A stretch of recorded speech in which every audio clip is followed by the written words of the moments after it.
Welcome back. आज का अपना टॉपिक है इन्वेंटरी कंट्रोल। इन्वेंटरी कंट्रोल का क्या मतलब है? तो इन्वेंटरी कंट्रोल का मतलब है कि जो स्टॉक है, स्टॉक जो है वो सफिशिएंट स्टॉक मेंटेन करें, हम सफिशिएंट स्टॉक मेंटेन करिए।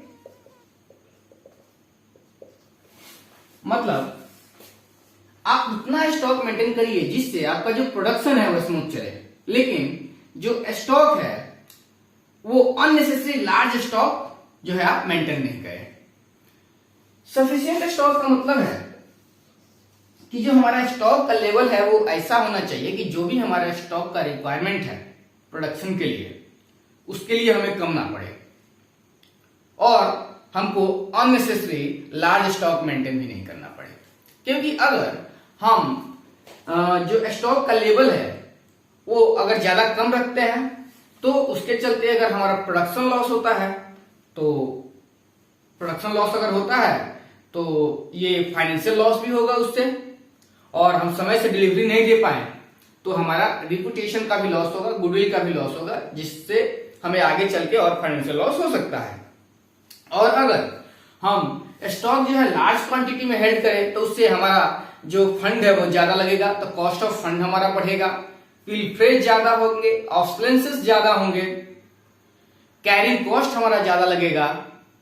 तो इसीलिए इन्वेंटरी कंट्रोल में हमको सबसे पहले ये ध्यान रखना होता है कि जो हम स्टॉक मेंटेन करें वो सफिशिएंट स्टॉक मेंटेन करें। सफिशिएंट स्टॉक मेंटेन करने का मतलब है कि हम उस लेवल का स्टॉक मेंटेन करें जिससे हमारा प्रोडक्शन जो है स्मूथली चले और अननेसेसरी लार्ज स्टॉक हमें मेंटेन नहीं करना पड़े, और जो स्टॉक का लेवल है वो भी जो है उतना जरूर हो जो हमारा जो है प्रोडक्शन प्रोसेस स्मूथली चले। तो इसके लिए हमारे पास चार बेसिस है, चार तरीके से हम इन्वेंटरी कंट्रोल कर सकते हैं। एक तो क्वांटिटेटिव लेवल को सेट करके, अपना इस लेक्चर का मेन टॉपिक अपना यही रहेगा।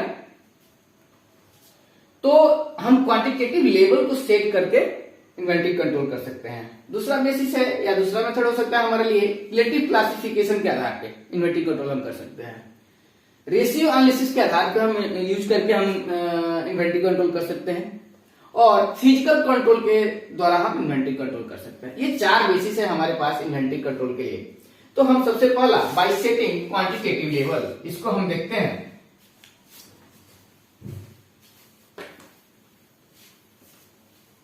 इसमें हम क्या क्या पढ़ेंगे? इसमें हम पढ़ेंगे रीऑर्डर स्टॉक लेवल,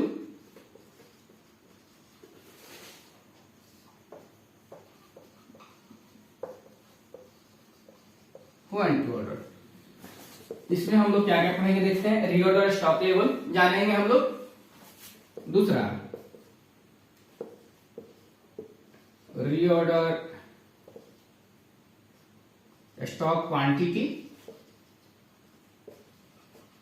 जिसको EOQ कहते हैं, इकोनॉमिक ऑर्डर क्वांटिटी।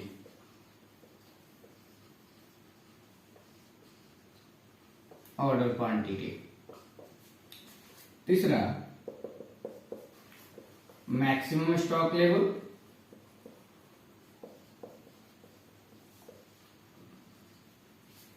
चौथा मिनिमम स्टॉक लेवल।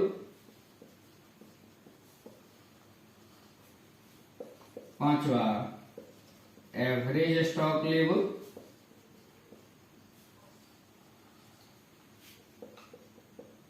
छठा डेंजर स्टॉक लेवल,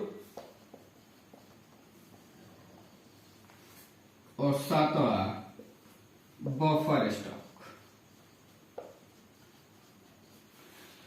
हम ये सब पढ़ने वाले हैं। क्वांटिटेटिव लेवल जो हमारा एक बेसिस है इन्वेंटरी कंट्रोल का, bye setting quantitative level, quantitative level को सेट करके हम इन्वेंटरी कंट्रोल कर सकते हैं। तो इसमें हम लोग ये सब जानेंगे, reorder stock level, reorder stock quantity या economic order quantity, maximum stock level, minimum stock level, average stock level, danger stock level और buffer stock. Reorder stock level का मतलब है कि हम कब ऑर्डर करें नए स्टॉक के लिए, और रीऑर्डर स्टॉक क्वांटिटी या इकोनॉमिक ऑर्डर क्वांटिटी का मतलब है कि how much how much quantity, कितना ऑर्डर करें हम करें। मैक्सिमम स्टॉक लेवल का मतलब है कि up to how much to stock, maximum मतलब कितना स्टॉक का लेवल होना चाहिए, मिनिमम स्टॉक लेवल मतलब एटलीस्ट कम से कम कितना हमको हमेशा हेल्प करना चाहिए, एवरेज स्टॉक लेवल का मतलब नॉर्मली स्टॉक कितना कैप किया जाता है, डेंजर स्टॉक लेवल का मतलब इमरजेंसी रिक्वायरमेंट के लिए कितना स्टॉक हमको चाहिए, बफर स्टॉक का मतलब अगर सडन डिमांड आ गया तो उसके लिए हम लोग बफर रखते हैं। अब हम एक एक टॉपिक को पूरा डिटेल में देखेंगे। चलिए इसका आप लोग एक स्क्रीनशॉट ले लीजिए कि हमें स्पेस चाहिए, हम इसको मिटाएंगे और हम इसी टॉपिक को चलेंगे, क्योंकि अभी हम बाइसेक्टिंग क्वांटिटेटिव लेवल को ही जो ये पॉइंट्स है इसको डिस्कस करेंगे।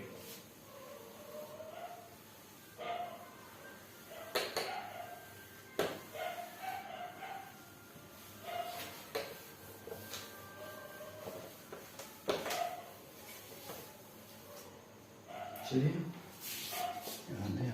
लिख दे।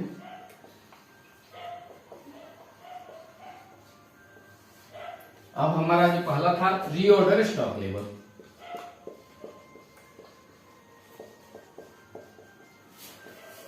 रीऑर्डर स्टॉक लेवल ये क्या बताता है हमको कि कब हमको ऑर्डर प्लेस करना चाहिए, मतलब टाइम कब कितना स्टॉक हमारे पास बचा रहेगा तो हमको ऑर्डर प्लेस करना चाहिए। चलिए इसकी फॉर्मूला को भी देखते हैं। ये फॉर्मूला है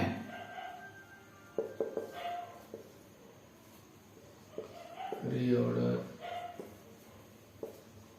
मैक्सिमम कंजम्पशन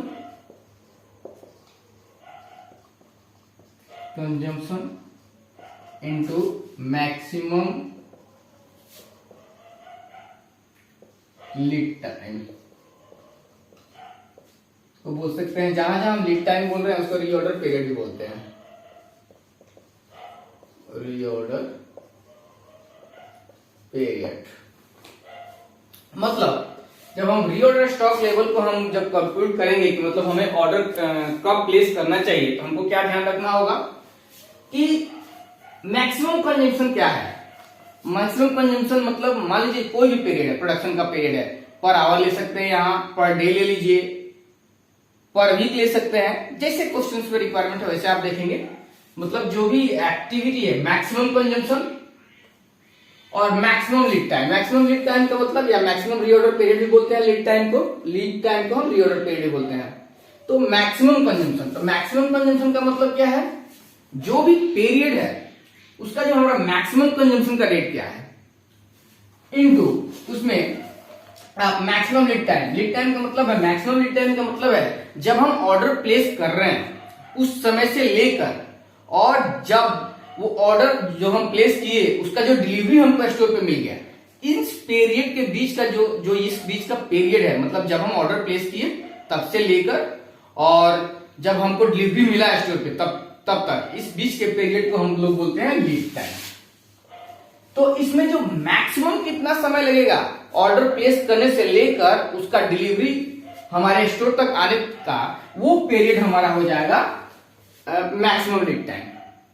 ठीक है, मतलब लीड टाइम का मतलब क्या हुआ, लीड टाइम का मतलब हुआ जो हम ऑर्डर प्लेस किए उस समय से लेकर जब तक हमें डिलीवरी उस सामान का मिल गया स्टोर में, उस पीरियड को बोलते हैं हम लीड टाइम या रीऑर्डर पीरियड। तो यहाँ मैक्सिमम कितना समय लगेगा, क्योंकि हम मैक्सिमम लीड टाइम है इसमें, तो मैक्सिमम कितना समय लगेगा हमको ऑर्डर प्लेस करने से लेकर और जब ऑर्डर प्लेस किए तब से लेकर डिलीवरी आने तक, ये पीरियड को हम बोलेंगे मैक्सिमम लीड टाइम। तो जब हम मैक्सिमम कंजम्पशन को मैक्सिमम लीड टाइम से मल्टीप्लाई करेंगे तो हमको ये क्वांटिटी मिल जाएगा कि इतना क्वांटिटी हमको चाहिए। तो जब हमारे पास उतना क्वांटिटी रहेगा तब हम ऑर्डर प्लेस कर देंगे। इसका दूसरा फॉर्मूला भी है, और minimum stock level plus average consumption rate, average rate of consumption into average lead time बोलिए या रीऑर्डर पीरियड बोलिए।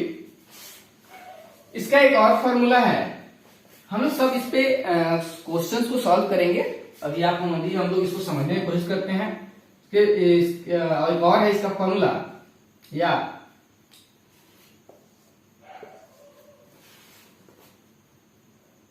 Safety stock plus average lead time consumption.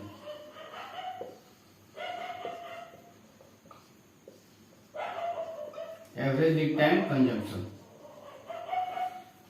ठीक है। यह एवरेज लीड टाइम कंजम्पशन का मतलब समझ रहे हैं, average rate of consumption into average lead time, ये एक ही मतलब बात है, एक ही बात हुआ, ठीक है। तो हमको रीऑर्डर स्टॉक लेवल निकालते हैं, मतलब कितना क्वांटिटी का स्टॉक हमारे पास रहेगा तो हम उसको लिए नया ऑर्डर प्लेस कर देंगे, ठीक है। तो इसको निकालने के लिए हमारे पास तीन फॉर्मूला है, क्या? Maximum consumption into maximum lead time. मतलब मैक्सिमम कंजम्पशन का रेट क्या है, जो रेट है प्रोडक्शन में, मतलब मैक्सिमम कंजम्पशन का रेट क्या है, वो पर आवर निकाल सकते हैं, पर डे निकाल सकते हैं, पर वीक निकाल सकते हैं, जैसा रिक्वायरमेंट हो हमारे प्रोडक्शन में किस प्रकार से कंजम्पशन हो रहा है उसके हिसाब से हम निकाल सकते हैं। तो maximum consumption into maximum lead time, मतलब मैक्सिमम कंजम्पशन का जो रेट है वो और मैक्सिमम लीड टाइम, मतलब कितना समय लगेगा ज्यादा से ज्यादा जब हम ऑर्डर प्लेस करेंगे उस समय से लेके हमारा जो डिलीवरी मिलने में स्टॉक का स्टोर पे, ये निकाल लीजिए। तो इससे हमारा जो क्वांटिटी आ जाएगा, इतना क्वांटिटी जब हमारे पास रहेगा, ये जो है उस जो जैसे ही उतना क्वांटिटी पे हमारा स्टॉक आएगा हम नया ऑर्डर प्लेस कर देंगे। यहाँ हम कब प्लेस करेंगे ये बात कर रहे हैं, कितने ऑर्डर का प्लेस कर रहे हैं ये बात अभी नहीं कर रहे हैं, वो हम लोग ईओक्यू में जानेंगे, economic order quantity, reorder stock level में नहीं, इकोनॉमिक ऑर्डर क्वांटिटी में जानेंगे, रीऑर्डर स्टॉक क्वांटिटी में जानेंगे उसको, ठीक है। अब है दूसरे फॉर्मूला हो सकता है मिनिमम स्टॉक लेवल, मतलब मिनिमम हम कितना स्टॉक को हमेशा एटलीस्ट कितना हमेशा हम मेंटेन करके चलते हैं, और उसमें प्लस कर दीजिए एवरेज रेट ऑफ कंजम्पशन, मतलब नॉर्मली कितना कंजम्पशन होता है,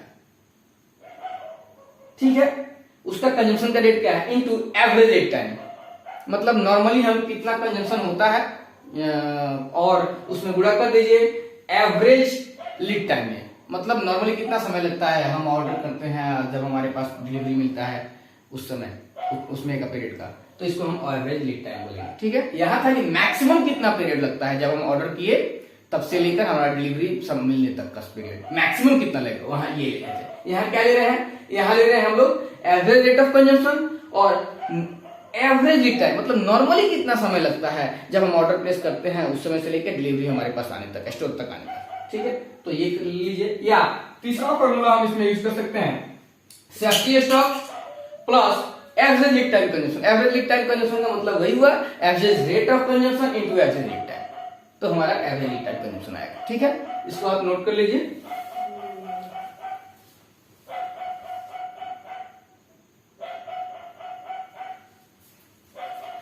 ठीक है, तो अभी हम रीऑर्डर स्टॉक लेवल कैसे निकालेंगे, मतलब कब ऑर्डर करेंगे, ये हमने जाना रीऑर्डर स्टॉक लेवल में। तो रीऑर्डर स्टॉक लेवल क्या है कि कितना क्वांटिटी हमारे पास बचा रहेगा तो हम नया ऑर्डर प्लेस करेंगे, और उसको कंप्यूट करने के लिए हमने ये फॉर्मूला जाना।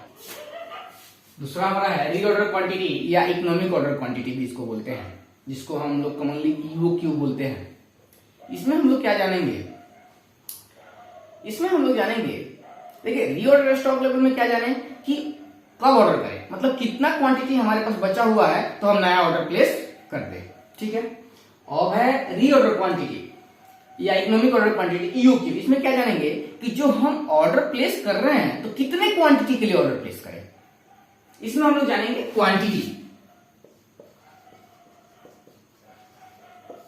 क्वांटिटी ऑफ ऑर्डर, जो ऑर्डर प्लेस कर रहे हैं उसका क्वांटिटी क्या होना चाहिए। तो जो ईओक्यू हम लोग कंप्यूट करते हैं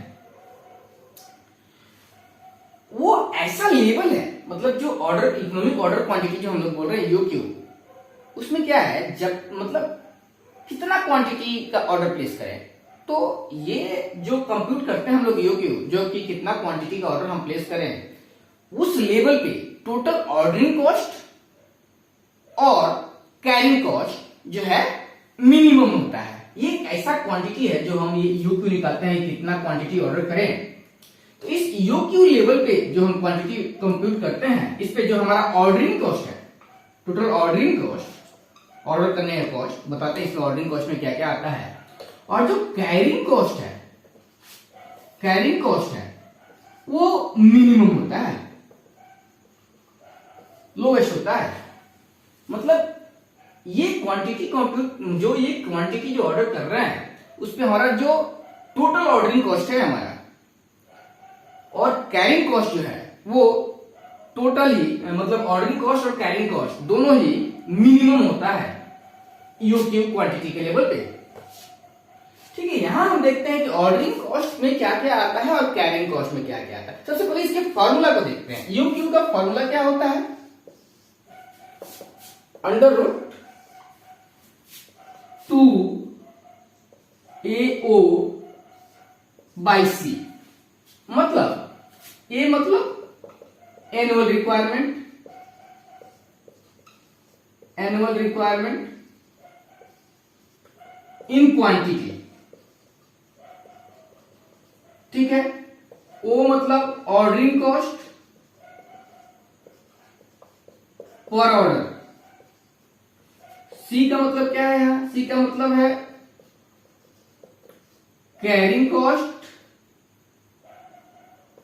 पर यूनिट पर एनम। तो फॉर्मूला क्या हो गया, 2 into annual requirement in quantity into ordering cost per order divided by carrying cost per unit per annum under root में। ठीक है, तो अब हम इसमें कुछ कुछ बातें जानेंगे। हमने बोला जो ईओक्यू का स्टॉक लेवल जो हम लोग निकालेंगे, कितना ऑर्डर करें, क्वांटिटी क्या होगा, तो ईओक्यू का जो हमारा क्वांटिटी आएगा, ये जो क्वांटिटी हमारा आएगा, इस पे जब हम इतना ऑर्डर कर रहे हैं ईओक्यू लेवल पे, जो हमेशा मतलब ईओक्यू का जो क्वांटिटी हमारा आएगा, इकोनॉमिक ऑर्डर क्वांटिटी जब हम प्लेस कर रहे हैं, इससे हम निकालेंगे कितना क्वांटिटी ऑर्डर प्लेस करें, तो उसमें हमारा जो टोटल ऑर्डरिंग कॉस्ट है और टोटल कैरिंग कॉस्ट है वो लोएस्ट होगा। तो ऑर्डरिंग कॉस्ट में क्या आता है और कैरिंग कॉस्ट में क्या आता है, हम यहां ये जानेंगे। और दूसरा ये जानेंगे कि जब हम लोग ईओक्यू का जो ये कॉन्सेप्ट है, इसमें कुछ एजम्पशंस होते हैं, तो इसको देखते हैं। पहले ऑर्डरिंग कॉस्ट में क्या आएगा,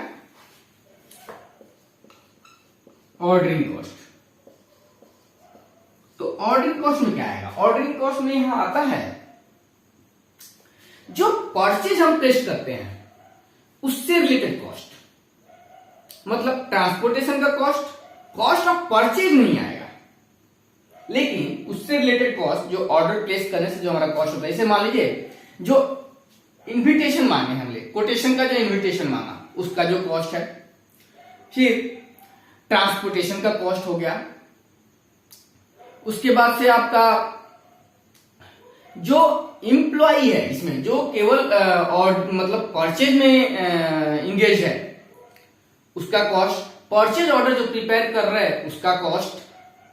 मतलब कौन कौन सा कॉस्ट हो गया, cost of invitation, of quotation, quotation जो इनवाइट किया उसका कॉस्ट, और क्या आएगा इसमें, ट्रांसपोर्टेशन का कॉस्ट आएगा, हाँ इंस्पेक्शन का कॉस्ट आएगा, इंस्पेक्शन का कॉस्ट आएगा, जो इंप्लॉय का कॉस्ट आएगा, कौन सा इंप्लॉय, जो केवल और केवल इंगेज है परचेज में, मतलब ये ऑर्डर प्लेस करने में या ये परचेज में जो इंगेज है वो। फिर क्या आएगा, परचेज ऑर्डर जो प्रिपेयर किए उसका कॉस्ट। ठीक है, ये कॉस्ट जो हमारे हैं वो ऑर्डरिंग कॉस्ट का पार्ट बनता है। ठीक है, इसका एक स्क्रीनशॉट लीजिए। ठीक है, फिर और क्या है, कैरिंग कॉस्ट का मतलब क्या है, कैरिंग कॉस्ट में क्या क्या आएगा, तो कैरिंग कॉस्ट में क्या आएगा, cost of fund of inventories.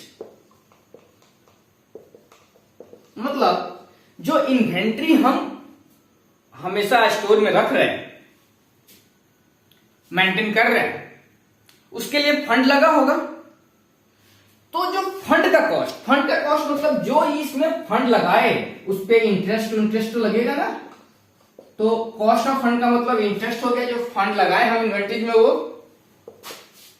दूसरा क्या हो गया, उसके बाद से स्टोरेज कॉस्ट हो जाएगा, फिर कॉस्ट ऑफ ऑब्सोलेंस, फिर इन्वेंट, उसके बाद से क्या हो जाएगा, ये हो गया आपका इंटरेस्ट हो गया, मतलब cost of fund of inventory, जो इन्वेंट्री परचेज की है, जो स्टोर में रख रहे हैं हम इन्वेंट्री जो परचेज की है उसका जो फंड लगा, तो फंड का कॉस्ट मतलब जो इंटरेस्ट वगैरह है। फिर स्टोरेज कॉस्ट आ जाएगा, कॉस्ट ऑफ ऑब्सोलेंस आ जाएगा, मतलब जो खराब हो गया, वियर या टीयर हो गया, ऑब्सोलेंस हो गया, उसका कॉस्ट आ जाएगा, इंश्योरेंस का कॉस्ट आ जाएगा। तो ये जो कॉस्ट है हमारा कैरिंग कॉस्ट का पार्ट बनेगा। तो ऑर्डरिंग कॉस्ट में क्या पार्ट बना, जो कोटेशन इनवाइट किया उसका कॉस्ट, ट्रांसपोर्टेशन का कॉस्ट, इंस्पेक्शन का कॉस्ट, और वैसे एम्प्लॉय का कॉस्ट जो इंगेज है परचेज में। हमारा कैरिंग कॉस्ट का क्या पार्ट बना, तो cost of fund of inventory में को जो परचेज करने में हमारा कॉस्ट लगा उसका कॉस्ट, उस मतलब जो फंड लगा उसका कॉस्ट, उस फंड का कॉस्ट मतलब इंटरेस्ट हो गया। फिर स्टोरेज कॉस्ट आ गया, जो खराब हो गया स्टॉक वो भी तो कैरिंग कॉस्ट में आएगा, और इंश्योरेंस कॉस्ट, ये 4 कॉस्ट हमारे आ गए कैरिंग कॉस्ट में। तो हमने तो यहां समझ लिया कि ऑर्डरिंग कॉस्ट किसे कहते हैं और कैरिंग कॉस्ट कहते हैं, किसे कहते हैं। तो इकोनॉमिक ऑर्डर क्वांटिटी का जो पर्पज होता है वो यही होता है कि जो टोटल हमारा ऑर्डरिंग कॉस्ट है और टोटल हमारा कैरिंग कॉस्ट है वो लोवेस्ट हो। मतलब जब हम ये ऑर्डर प्लेस करेंगे, इकोनॉमिक ऑर्डर क्वांटिटी जो निकालेंगे और उतना ऑर्डर प्लेस करेंगे, तो हमारा ऑर्डरिंग कॉस्ट और कैरिंग कॉस्ट लोवेस्ट होगा। चलिए इसमें कुछ एजम्पशंस लिए गए हैं। देखिए फॉर्मूले से समझते हैं एजम्पशंस क्या लिए गए होंगे। देखिए जो फॉर्मूला है वो बोलता है 2AO/C अंडर रूट, मतलब 2 इंटू एनुअल रिक्वायरमेंट। तो एनुअल रिक्वायरमेंट हम आज निकाल रहे UQ, तो इसका मतलब हम इसमें क्या एजम्पशन लिए हैं। देखिए चलिए थोड़ा सा स्पेस चाहिए, इसका एक स्क्रीनशॉट ले लीजिए, इसको समझते हैं हम एजम्पशंस को। ठीक है, अपना स्पेस ले रहे हैं।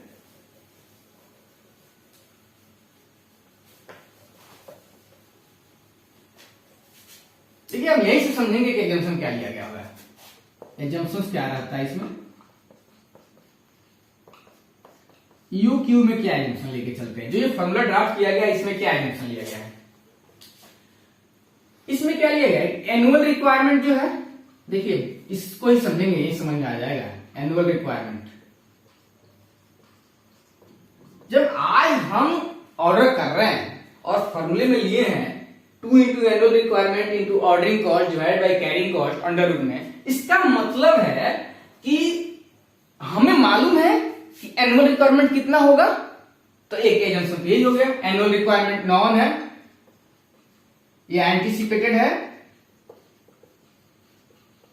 और साथ ही ये फिक्स है। फिक्स डिस्टेंस बस इतना ही लगेगा, ऐसा नहीं है कि मतलब हम जब आज फॉर्मूले में फिट कर रहे हैं UQ निकालेंगे 2AO/C, उसके हिसाब से हम UQ निकाल रहे हैं। इसका मतलब जो एनुअल रिक्वायरमेंट ऑफ क्वांटिटीज है हमको जानकारी है, पूरी एंटीसिपेट किए हैं उतना, और जो एंटीसिपेट किए हैं वही लगना है, फिक्स है। दूसरा क्या है, ऑर्डरिंग कॉस्ट। इसमें भी जब हम ऑर्डरिंग कॉस्ट यहां ले रहे हैं फॉर्मूले में, इसका मतलब ऑर्डरिंग कॉस्ट हमारा नॉन है और फिक्स है, तभी तो फॉर्मूले में ले रहे हैं। हमको अगर ये वेरिएबल हो जाए तो फिर तो हमारा UQ कैसे निकलेगा। हम फॉर्मूले में जाए 2 into annual requirement into ordering cost per order divided by carrying cost per unit per annum, मतलब ये सब चीजें हमको जानकारी है और ये फिक्स्ड है। तो ऑर्डरिंग कॉस्ट नॉन और फिक्स्ड, एंड कॉस्ट कैसे निकलता है, तो इसमें क्या मतलब है कि फिर एक और एजम्पशन हो जाएगा कि जो कॉस्ट पर यूनिट है, कॉस्ट पर यूनिट जो है वो नॉन है और ये फिक्स रहने वाला है। दूसरी बात है कि यहां हमने लीड टाइम को 0 मान के चले। हमने यहां ऑर्डरिंग कॉस्ट जो है वो लिया है, तो इसमें हमने लीड टाइम का जिक्र नहीं किया। मतलब जो लीड टाइम मतलब डिलीवरी टाइम है, रीऑर्डर पीरियड बोलिए या लीड टाइम है, मतलब जिस दिन हम ऑर्डर किए और जो हमको मिलेगा स्टोर तक आने तक का जो समय है, ये हम यहाँ 0 मान के चल रहे हैं। तो ये जो भी फॉर्मूला ड्राफ्ट किया गया यूक्यू का, तो इसमें 4 एजम्पशंस हैं, 4-5 एजम्पशंस हैं। पहला तो एनुअल रिक्वायरमेंट जो है वो एंटिसिपेटेड है और फिक्स्ड है, मतलब इतना ही लगना, हमको जानते हैं कि इतना ही लगेगा, ठीक है। दूसरा, ऑर्डरिंग कॉस्ट हमको मालूम है और ये भी फिक्स्ड है, वेरिएबल नहीं है। कैरिंग कॉस्ट नॉन है और फिक्स्ड है। कॉस्ट पर यूनिट जो है हम जानते हैं और ये ही रहने वाला है, फिक्स्ड है। तो ये सब एग्जाम्पशन जो है वो लिया गया है यूक्यू के जो फॉर्मूला ड्राफ्ट किया गया है इसमें। चलिए हम इस पे क्वेश्चन सॉल्व करेंगे। आपके एग्जाम में बहुत बार इस पे क्वेश्चन पूछे गए हैं। चलिए हम कुछ क्वेश्चन सॉल्व करते हैं इसका। आप जब लेक्चर सुन रहे होंगे तो आप डिस्क्रिप्शन में जाइए, वीडियो के डिस्क्रिप्शन में जाइए, वहां एक लिंक होगा, वहां से आप पीडीएफ डाउनलोड कर लीजिए। उसमें क्वेश्चंस दिए हुए हैं जिसमें आपके मैथ के क्वेश्चंस होंगे और कुछ एग्जाम के क्वेश्चंस भी होंगे। चलिए क्वेश्चन नंबर 4 देखते हैं। क्वेश्चन नंबर 4 यूक्यू का है। हम यहाँ यूक्यू समझते चलते हैं। हमको स्पेस चाहिए, आप स्क्रीनशॉट ले लीजिए।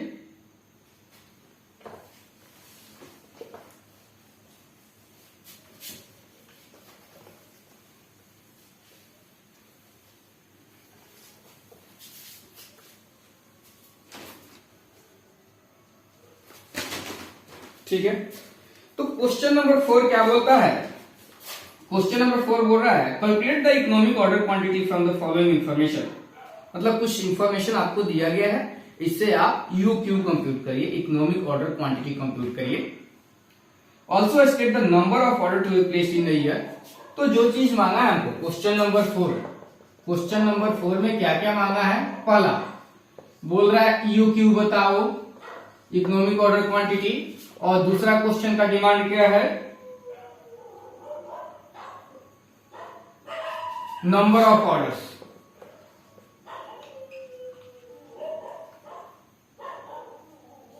पूरे साल में कितने होंगे?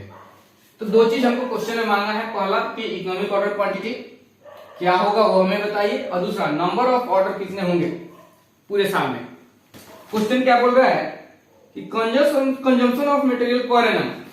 बोल रहा है हमको कुछ इंफॉर्मेशन दिया हुआ है कि consumption of material per annum कितना दिया हुआ है? 10,000 केजी है, 10,000 केजी कंजम्पशन ऑफ मटेरियल दिया हुआ है। ठीक है, अच्छा चलिए पहले देख लेते हैं क्या क्या है।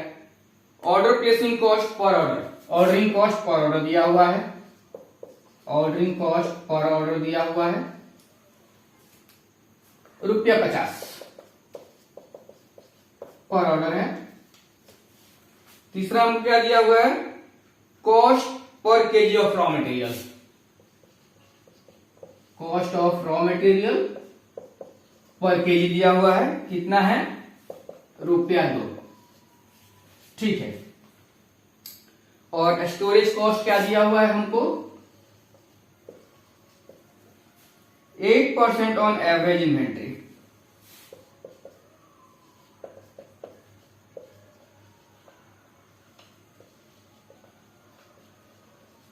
ठीक है, जो हम ये फॉर्मूला है, तो यहाँ जो C का मतलब है carrying cost per unit per annum. लेकिन जब टोटल कैरिंग कॉस्ट हम निकालते हैं, ये तो फॉर्मूला में ऐसे ही फिट करेंगे, तो जो अपना इन्वेंट्री है हमारा यूक्यू का जो इन्वेंट्री है उसका एवरेज लेके चलते हैं हम लोग। ठीक है, तो चलिए अब हमको ये दे दिया है हमको इन्फॉर्मेशन, और बोल रहा है कि दो चीज बताओ, एक तो इकोनॉमिक ऑर्डर क्वांटिटी बताओ और दूसरा नंबर ऑफ ऑर्डर्स कितना प्लेस करेंगे पूरे साल में, ये बताओ। तो हमें क्या चाहिए यूक्यू के लिए? चलिए समझते हैं। अंडर रूट फॉर्मूला क्या है? 2 इंटू ए मतलब एनुअल रिक्वायरमेंट, एनुअल रिक्वायरमेंट ठीक है, इंटू ओ मतलब ऑर्डरिंग कॉस्ट पर ऑर्डर, पर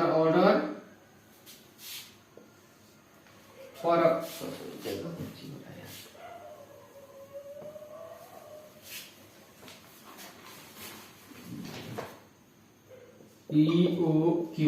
इसमें क्या फॉर्मूला अपना देखते हैं, मैं 2 into annual requirement into ordering cost per order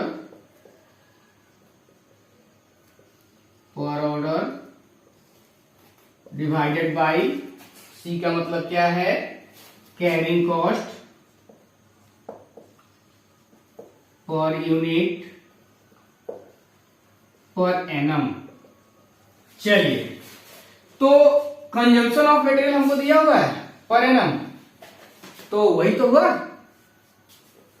annual requirement. Annual requirement यहां तो दिया हुआ है, मान लीजिए consumption of material per annum 10,000 KG है, तो हमारा एनुअल रिक्वायरमेंट मिल गया। Consumption of material per annum है तो हम इसको रखते हैं, जो जो हमारे पास दिया हुआ उसको पुटअप करते हैं, जो नहीं दिया होगा उसको कैलकुलेट करेंगे। 2 इंटू कितना है एनुअल रिक्वायरमेंट, तो यहां हमको दिया हुआ consumption of material per annum, मतलब पर एनम हमारा इतना कंजम्पशन है, मतलब एनुअल रिक्वायरमेंट हमारा उतना है 10,000 KG, 10,000 into ordering cost per order, यहां दिया हुआ है ऑर्डरिंग कॉस्ट पर ऑर्डर 50 रुपया, क्वेश्चन में दिया हुआ 50 पर ऑर्डर, यहां ले लीजिए 50 divided by C carrying cost per unit per annum. ये हमको डायरेक्टली तो नहीं दिया हुआ, देखिए cost of raw material per kg तो दिया हुआ है, स्टोरेज कॉस्ट जो है 8% ऑन एवरेज इन्वेंट्री ये दिया हुआ है, पर carrying cost per unit per annum हमको नहीं दिया हुआ है, तो इसको कैसे निकालेंगे, carrying cost per unit per annum, cost of raw material दिया है 2 रुपया, तो carrying cost per unit per annum, तो हमारा सी कैसे निकल जाएगा, सी हो जाएगा carrying cost per unit per annum, तो 2 रुपया है पर KG into 8% on average inventory या स्टोरेज कॉस्ट है, तो इंटू कर दीजिए 8/100, तो ये हो जाएगा हमारा 0.16, तो यहां ले लीजिए 2 इंटू 8 डिवाइड बाई 100। तो ये हमारे फॉर्मूले में जो भी हमको रिक्वायरमेंट था वो हमको मिल गया, तो हम इससे कैलकुलेट कर लेंगे EOQ। चलिए 0.08 हो जाएगा, इससे हम कट करते हैं जितना कट कर सके, 2 कंप्यूटर तो ये नहीं है, यहाँ आ जाएगा, तो ये हम जब कैलकुलेट करेंगे तो हमारा आ जाएगा 2500, 2500, मतलब यहाँ 2500, तो हमारा EOQ जो निकलेगा वो हो जाएगा 2500 केजी। और अब हमको एक चीज हम निकाले, अभी क्वेश्चन में 2 रिक्वायरमेंट है, एक तो है EOQ इकोनॉमिक ऑर्डर क्वांटिटी कितना होगा, तो वो हमने निकाल लिया 2500 केजी होगा हमारा इकोनॉमिक ऑर्डर क्वांटिटी, ठीक है। अब क्या हमको चाहिए, नंबर ऑफ ऑर्डर कितना चाहिए, तो नंबर ऑफ ऑर्डर के लिए क्या करेंगे, नंबर ऑफ ऑर्डर के लिए क्या करेंगे, कितना रिक्वायरमेंट है, एनुअल रिक्वायरमेंट कितना है टोटल कितना, और डिवाइडेड बाय EOQ कर दीजिए, तो आ जाएगा हमारा नंबर ऑफ ऑर्डर, तो number of order equal to annual requirement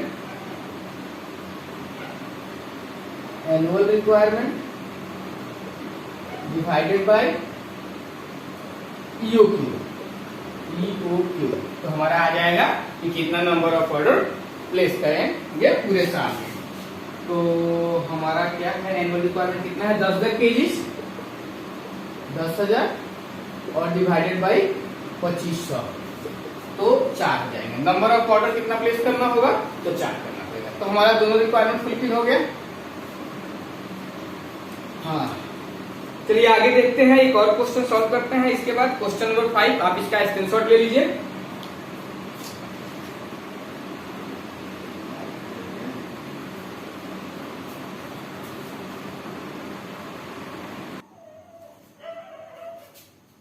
चलिए हम आगे और क्वेश्चंस देखते हैं।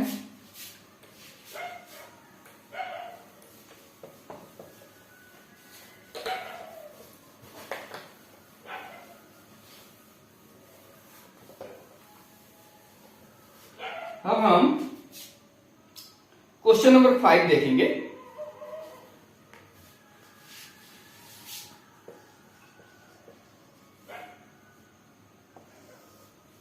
क्वेश्चन नंबर 5 क्या बोल रहा है? क्वेश्चन नंबर 5 सॉल्व करेंगे हम। ये क्या बोल रहा है? Compute EOQ and the total cost for the following. दो चीज बोल रहा है इसमें, दो चीज चाहिए इसमें हमारा। पहला यूक्यू बोल रहा है और दूसरा बोल रहा है टोटल कॉस्ट। दो चीज हमको क्वेश्चन में मांगा है। चलिए इंफॉर्मेशन देखते हैं क्या हुआ दिया है। एनुअल डिमांड दिया हुआ हमको यहाँ। एनुअल डिमांड मतलब एनुअल रिक्वायरमेंट दिया हुआ है। कितना है? 5000 यूनिट है। 5000 यूनिट है। उसके बाद यूनिट प्राइस हमको दिया हुआ है ₹20 पर यूनिट है। ठीक है। और क्या दिया हुआ है हमको? ऑर्डर कॉस्ट दिया हुआ है। ऑर्डर कॉस्ट मतलब ऑर्डरिंग कॉस्ट दिया हुआ है। ऑर्डरिंग कॉस्ट दिया हुआ है 16 रुपये है।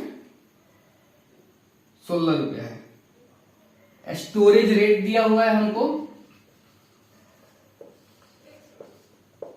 कितना है? 2% पर एनम है। Per annum. और क्या दिया हुआ हमको? इंटरेस्ट रेट दिया हुआ है मतलब कॉस्ट ऑफ फंड दिया हुआ है। इंटरेस्ट रेट दिया हुआ है हमको 12% पर एनम है। पर एनम है। उसके बाद ऑब्सोलेंसेस का रेट दिया हुआ है हमको।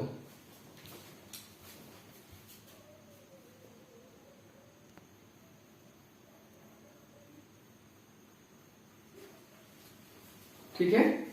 ऑब्सोलेंसेस का रेट दिया हुआ है। ऑब्सोलेंस रेट दिया हुआ है 6% पर एनम है।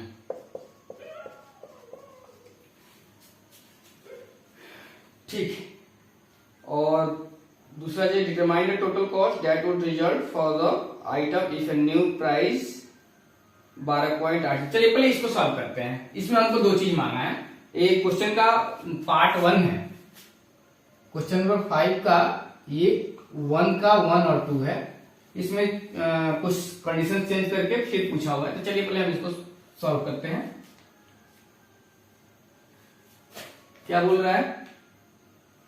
और दूसरा इसमें और मांगा है। क्या पूछ रहा है दूसरा इसमें? दूसरा पूछ रहा है अगर जो प्राइस है जो ये 20 रुपया है ना, 20 की जगह ये 12.80 हो जाए तब हमारा टोटल कॉस्ट कितना होगा। तो हम पहले इसको रहने देते हैं। ये कंडीशन अभी जो है हम पहले पार्ट 1 का जो ये दो चीज पूछा है यू क्यू कितना होगा, टोटल कॉस्ट कितना होगा, इसको हम सॉल्व करते हैं। अभी हम इसको मिटा देते हैं। ये तो कंडीशन बोल रहा है। चलिए क्या है? हम सबसे पहले यू क्यू निकालेंगे। तो यू क्यू के लिए हमें क्या क्या चाहिए? एनुअल रिक्वायरमेंट ये हमको दिया हुआ है। यूनिट प्राइस से हम उसके बाद चाहिए हमको ordering cost. Ordering cost per order हमको दिया हुआ है। हमको चाहिए carrying cost per unit per annum. ये हमको यहां देखिए क्वेश्चन में हमको फंसाने की कोशिश किया है। तो हमने क्या बोला था? जो कैरिंग कॉस्ट में क्या क्या आएगा? तो कैरिंग कॉस्ट में क्या क्या आएगा? स्टोरेज कॉस्ट आता है, हाँ, प्लस यहां जो दिया उसके cost of fund invested in raw material, मतलब रॉ मटेरियल जो हमने कॉस्ट लगाया, उसको फंड लगाया, उसका कॉस्ट क्या होगा? तो इंटरेस्ट, इंटरेस्ट दिया हुआ है हमको, हाँ। उसके बाद ऑब्सोलेंस का जो रेट है वो भी कैरिंग कॉस्ट का पार्ट बनता है। तो ऑब्सोलेंस, ठीक है। तो ये कितना हो जाएगा हमारा? स्टोरेज रेट 2% है, प्लस इंटरेस्ट 12% है, प्लस ऑब्सोलेंस 6% है, टोटल कितना हुआ 2 12 14 6 20%। 20% किसका 20%? तो कैरिंग कॉस्ट क्या होता है? कैरिंग कॉस्ट होता है। कैरिंग कॉस्ट में क्या क्या आता है ये हम लोग यहाँ समझिए। ये क्वेश्चन में स्टोरेज कॉस्ट आता है, इंटरेस्ट आ गया यहाँ और ऑब्सोलेंस आ गया। ये तीनों जो है वो कैरिंग कॉस्ट का पार्ट हमारा बनेगा। अगर इंश्योरेंस का कॉस्ट होता तो वो भी यहां बनता।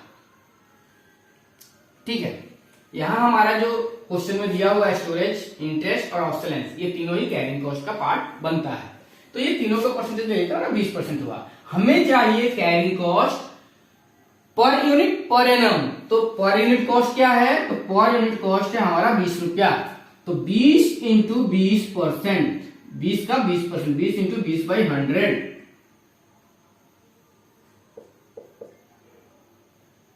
तो ये कितना हो जाएगा? 20 का 20%, 4 रुपया। तो carrying cost per unit per annum कितना हमारा? वो है 4 रुपया। चलिए अब यूक्यू निकाल लेंगे, कोई दिक्कत नहीं, यूक्यू से निकाल लेंगे। यूक्यू में क्या है formula? 2 into annual requirement into ordering cost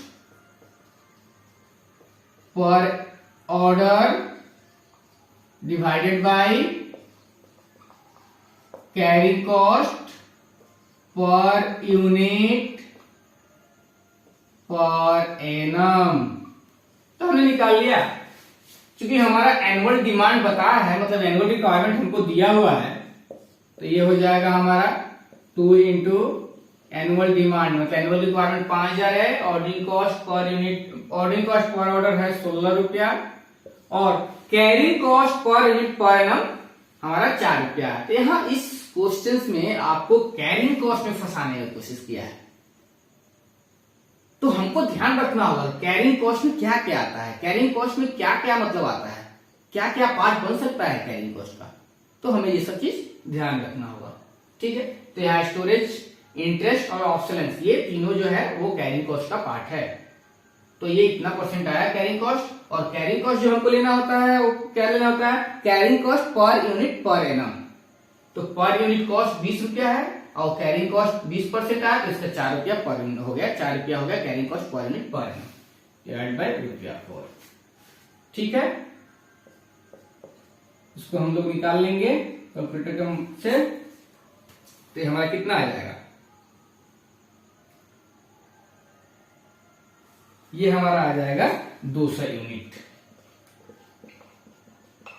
200 unit हमारा आया ईओक्यू। तो हमको क्वेश्चन में 2 चीज मांगा। एक तो बोला हमको ईओक्यू बता, तो हमने ईओक्यू निकाल लिया 200 यूनिट। दूसरा पूछा टोटल कॉस्ट, टोटल कॉस्ट कितना आएगा? तो टोटल कॉस्ट के लिए हमको परचेज टोटल कॉस्ट, चलिए टोटल कॉस्ट निकालते हैं। हम थोड़ा सा जगह लेंगे, आपने ये इसका स्क्रीनशॉट ले लो आप। चलिए हम यहां साफ करते हैं थोड़ा। ये हम ठीक है,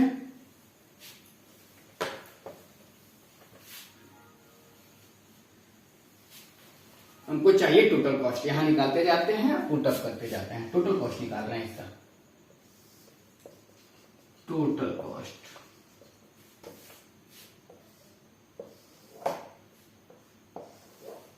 तो परचेज कॉस्ट पहला,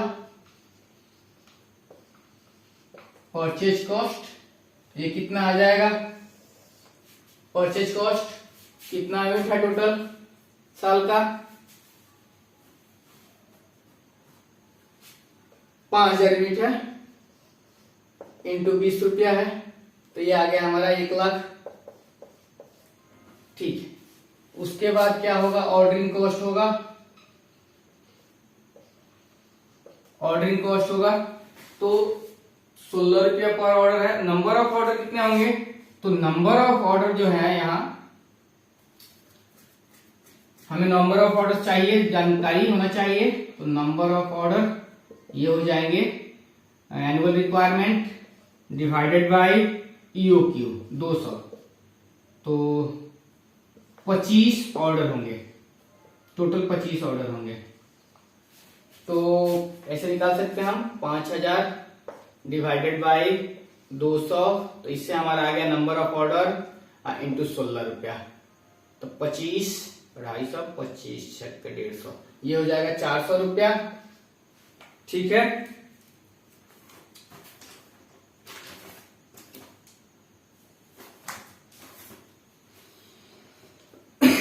carrying cost of average inventory. देखिए जो फॉर्मूला में हम लोग लगाते हैं, सी का मतलब होता है carrying cost per unit per annum, लेकिन जो कैरिंग कॉस्ट है हमेशा हम एवरेज इन्वेंट्री का लेते हैं। तो यूक्यू हमारा आया 200 यूनिट, तो इसका एवरेज इन्वेंट्री क्या होगा? चलिए कैरिंग कॉस्ट क्या होता है? कैरिंग कॉस्ट होता है एवरेज इन्वेंट्री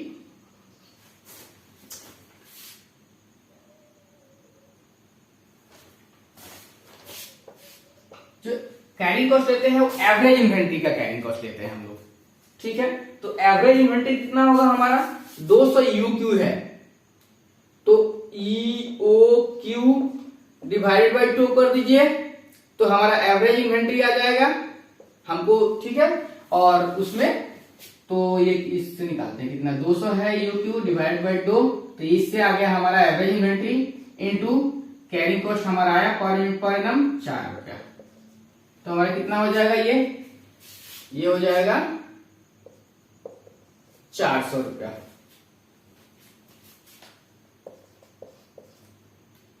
तो टोटल कॉस्ट कितना है हमारा?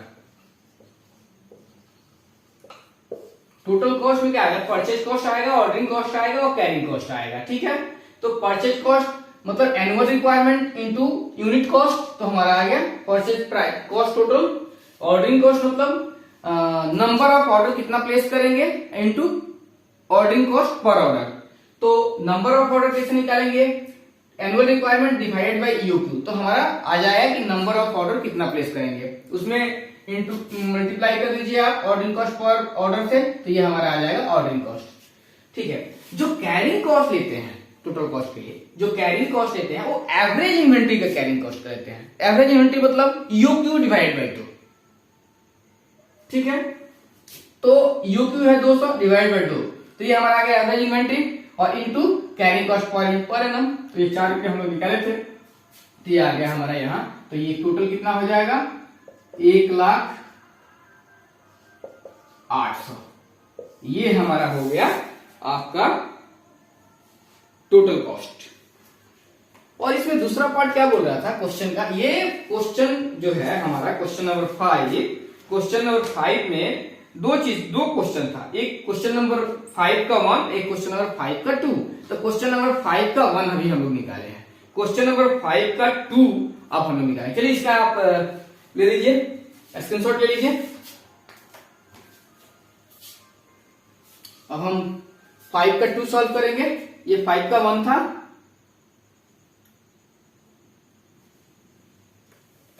चलिए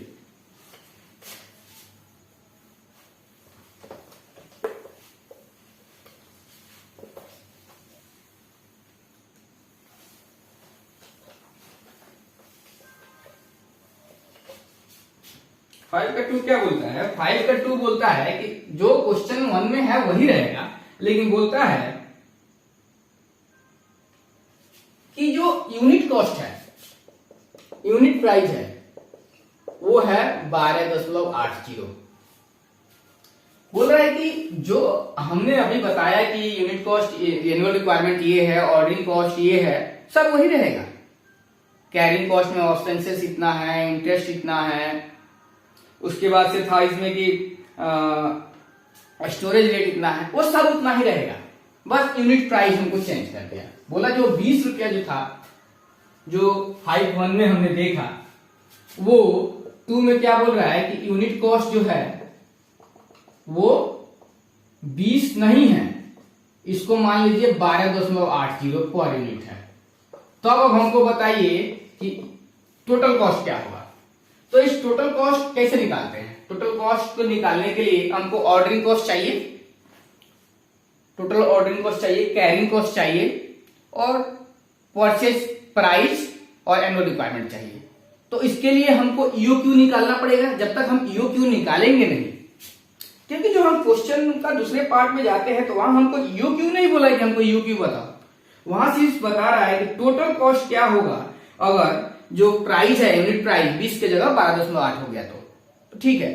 तो यू क्यू हमको पूछा तो नहीं, लेकिन टोटल कॉस्ट निकालने के लिए टोटल ऑर्डरिंग कॉस्ट मालूम होना चाहिए, टोटल कैरिंग कॉस्ट मालूम होना चाहिए, मतलब एवरेज यूनिट का कैरिंग कॉस्ट मालूम होना चाहिए, और ऑर्डरिंग कॉस्ट हमको निकालना होगा, और परचेज प्राइस लेना होगा। ठीक है, परचेज प्राइस तो कोई बात नहीं, एनुअल रिक्वायरमेंट इतना है। चलिए हम क्वेश्चन सॉल्व करते जाते हैं तो समझ में आएगा।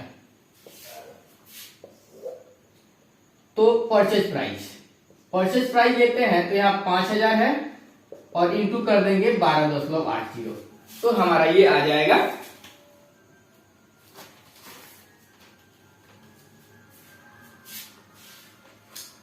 64,000 रुपया। ठीक है, अब क्या चाहिए हमको, तो अब हमको चाहिए कि टोटल ऑर्डरिंग कॉस्ट चाहिए। तो ऑर्डरिंग कॉस्ट के लिए हमको क्या चाहिए, हमको पता होना चाहिए कि नंबर ऑफ ऑर्डर कितना प्लेस किए टोटल। और नंबर ऑफ ऑर्डर निकालने के लिए क्या कैसे निकालते हैं हम लोग, annual requirement divided bye u cube. तो इससे चलते हमको यू क्यूब निकालना पड़ेगा। दूसरा चीज, एवरेज इन्वेंट्री का जब हम कैरिंग कॉस्ट लेते हैं तो एवरेज इन्वेंट्री मतलब क्या होता है, यू क्यू डिवाइड बाई 2। तो हमको सिर्फ कैरिंग कॉस्ट के लिए भी यू क्यू चाहिए। तो चलिए यू क्यू निकालते हैं। You Q 2 into annual requirement 5000 ही है, ऑर्डरिंग कॉस्ट पर ऑर्डर 16 रुपया ही है, पर यहां कुछ चेंज होगा, कैरिंग कॉस्ट पर यूनिट पर ऑर्डर, पर यूनिट पर एनम। तो कैरिंग कॉस्ट जो हम निकाले थे वो हमारा 20% आया था, उसमें कोई चेंज नहीं है। लेकिन अब कैरिंग कॉस्ट लेते हैं पर यूनिट पर एनम लेते हैं, तो यहाँ पर यूनिट का कॉस्ट बदल गया, जो 20 रुपया था वो 12.8 रुपया हो गया। तो carrying cost per unit per annum कितना होगा, 12.80 इंटू 20%, उसका 20%, 12.80 का 20%। तो ये कितना हो जाएगा हमारा, ये हो जाएगा फिर 2.56 रुपया, 2.56 हो जाएगा carrying cost per unit per annum. तो ये सी बदल जाएगा हमारा, सी बदल जाएगा तो यू क्यू भी बदल जाएगा। तो ये हमारा आ जाएगा 2.56। अब हम इसको कंप्यूट करेंगे, कैलकुलेट करेंगे, तो जो हमारा ऑर्डर यू क्यू आएगा वो कितना आएगा, 2.56 2 16। इसको कैलकुलेट करिएगा तो इकोनॉमिक ऑर्डर क्वांटिटी हमारा अब आएगा 250 यूनिट, 250 यूनिट आएगा यू क्यू।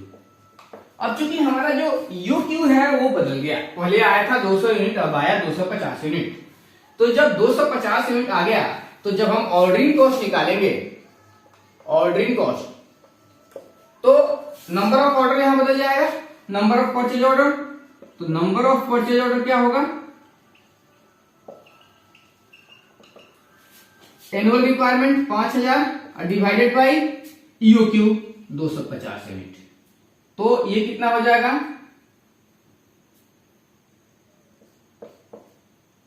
20 ऑर्डर आएगा पूरे साल में। पहले आया था 25, क्योंकि हमारा यूक्यू आया था 200 यूनिट। तो अब हमारा ऑर्डरिंग कॉस्ट कितना हो जाएगा, ऑर्डरिंग कॉस्ट हो जाएगा 20 ऑर्डर इंटू 16, 320 रुपया। अब कैरिंग कॉस्ट कितना आएगा, carrying cost of average inventory, carrying cost of average inventory. तो एवरेज इन्वेंट्री का मतलब क्या होता है, यहाँ यू क्यू डिवाइडेड बाई 2। तो यू क्यू आया हमारा 250 unit divide by 2, 250 divide by 2, 125 unit हमारा आया एवरेज इन्वेंट्री। और इसमें ले लेंगे carrying cost per unit per annum 2.56, इसको कैलकुलेट करके देख लेंगे तो ये भी आएगा हमारा 320 रुपया। तो ये हो जाएगा 64,640, 64,640। ठीक है, देखिए जो क्वेश्चन 5 का 1 था वही है 5 के 2 में भी, बस क्या हुआ है यूनिट प्राइस चेंज हुआ है। बोला है कि 5 1 में हमने देखा कि 20 रुपया यूनिट प्राइस है, एनुअल रिक्वायरमेंट 5000 है, उसके बाद से ऑर्डरिंग कॉस्ट 16 रुपया पर ऑर्डर है, और कैरिंग कॉस्ट हम लोग कंप्यूट किया 20% आया था, तो उससे हमने निकाल लिया 20 रुपये का 20%, तो हमारा आ गया carrying cost per unit per annum, तो 4 रुपया आया। अब क्या बोला जो ऊपर है वही रहेगा, लेकिन आपका जो यूनिट कॉस्ट है वो 20 की जगह 12.80 मानिए, और तब आप बनाइए, अब तब आप टोटल कॉस्ट निकालिए। तो जैसे ही यूनिट कॉस्ट बदला तो सी बदल गया हमारा, यहां सी बदल गया, 4 रुपया की जगह 2.56 हो गया, तो उससे हमारा इकोनॉमिक ऑर्डर क्वांटिटी बदल गया, तो इकोनॉमिक ऑर्डर यू क्यू बदल गया, यू क्यू बदल गया तो हमारा नंबर ऑफ परचेज ऑर्डर बदल गया, तो हमारा यहाँ ऑर्डरिंग कॉस्ट बदल गया। यू क्यू बदल गया तो यहाँ हमारा एवरेज इन्वेंटरी बदल गया, तो हमारा कैरिंग कॉस्ट बदल गया, और प्राइस यहाँ कम हुआ तो यहाँ परचेज कॉस्ट भी बदल गया। तो हमारा जो टोटल कॉस्ट आया इस केस में ये हो गया 64,640। चलिए ठीक है, और अगर हम अगले लेक्चर में देखते हैं